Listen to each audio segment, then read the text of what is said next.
Okay, now on to part 2 of my game collection, and Crackdown.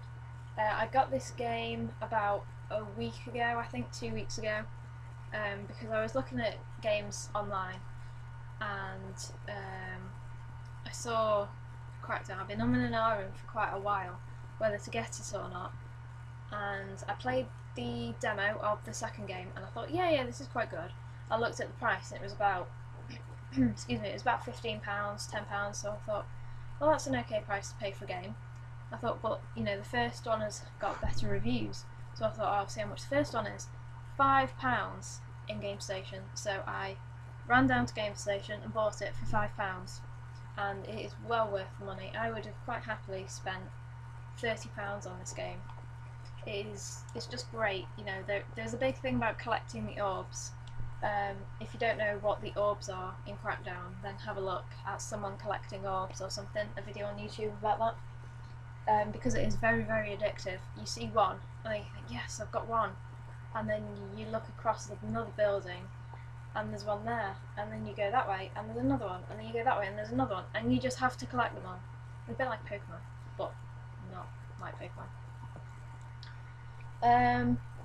Next game, I don't think anyone has actually ever played this game, which is Tron Evolution.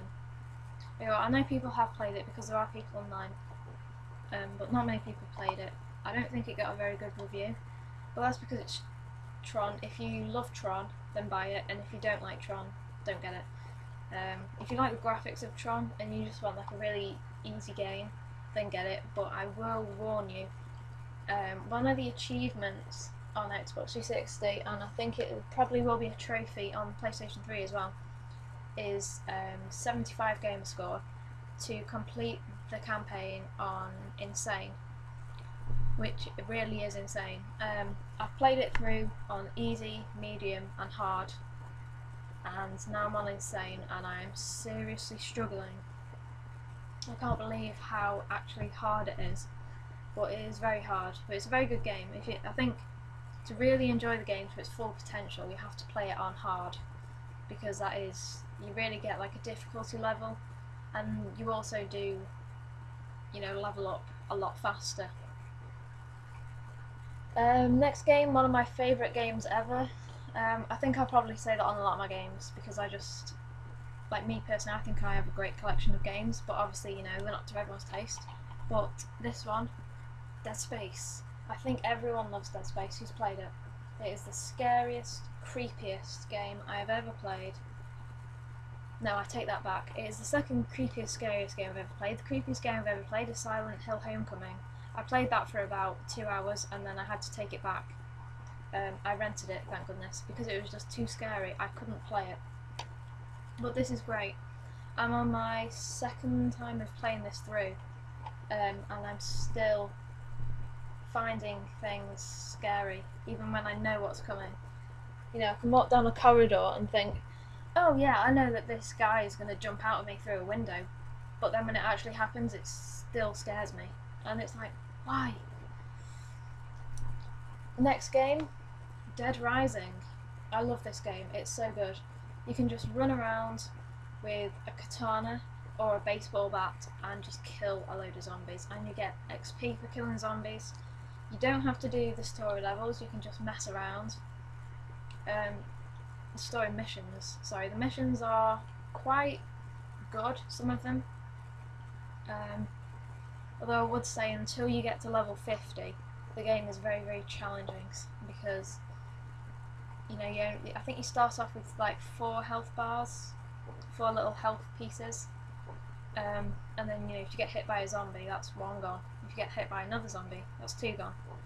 So it's kind of hard, but then when you get to level 50, you have quite a lot more, and obviously your attacks are a lot stronger, so you can just plough through a field full of enemies.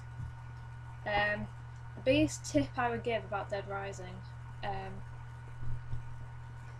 the first time you play it through, I would get a feeling for the game, run around, and when you got a feeling for the game, but don't spend too many hours. Or, you know, if you do want to have a little run through and play the game, which you obviously will do, But if you have like already played a bit of it, then what I'd do is I'd go straight to where the car is. Yeah, you'll be able to find a walkthrough on this in YouTube. But I say that you really should do it. Go and you get a car, you drive through, kill loads of zombies, you go and pick up the van in the underground, and you just do that for about 10 hours. Well, not 10 hours. 10 in-game hours. I think it's probably about 3 or 4 actual real-time hours. I think it took me. And what happens is then you kill 53,300. I don't even know. The 53,000 figure. You kill that many, and then obviously you get the achievement. But then you complete that game and don't do the ending. Just don't do the real ending. Just do the get to the heliport at 12 o'clock, and then when you start the new game, you'll get the Mega Man Blaster. One shot kills every boss. Sometimes you need to use 2 or 3 shots to kill a boss, but if you do 3 shots, if you just shoot it 3 times consecutively, boom boom boom, they'll just die straight away. It's the best thing to do because, you know, the bosses are extremely hard. One of them, which I had a lot of difficulty with, was the clown with the 2 mini chainsaws, or the 1 mini chainsaw or something, however many he had. You just shoot him like 3 times with this Mega Blaster and he's dead. It literally takes like 2 seconds, and then you have as many mini chainsaws as you want. So I would really recommend doing that your first or second time of playthrough. Right, next game, I'm just having a look. I'll do that one in a bit. The next game I have, which is quite a good game, but yeah, it's Virtua Tennis 2009. If you like tennis, then I will get it. But Virtua Tennis 4, which is the new one that's just come out, I'd probably get that. But if you were looking for like a really cheap tennis game, then yeah, just get this because it's quite good. Batman Arkham Asylum is like one of the best games probably ever made for a console. It got such good reviews, and the sequel, Batman Arkham City, is really highly anticipated and everyone is looking forward to it, including me, who is actually not a Batman fan, but I'm really looking forward to it. I got Rock Band because they had a few songs on here that I wanted to play that I didn't have on Guitar Hero, so I thought, yeah, I'll just get it. I picked it up quite cheap, and so yeah, it's okay, but the track list isn't really that good, so I think I'd just like stick to Guitar Hero, even though they're not making any more, but you know, it's alright. Lego Rock Band is probably my favourite music game, second favourite music game. The songs on this are really easy actually, but it's a really good game, and obviously it's Lego, so it's very funny.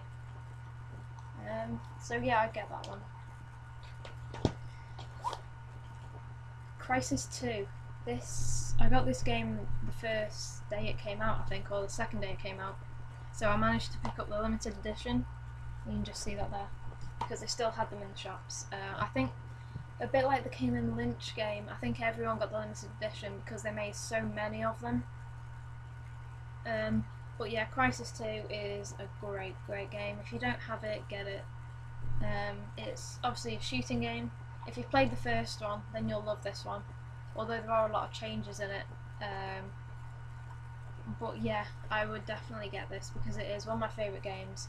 The graphics on this are absolutely superb. They are the best best graphics I have ever seen on a console game in my entire life. Right, that's it for part 2. As I've said before, I can only upload videos with a maximum of 10 minutes, so that's why it's taking so long. So, right, yeah, see you for part 3.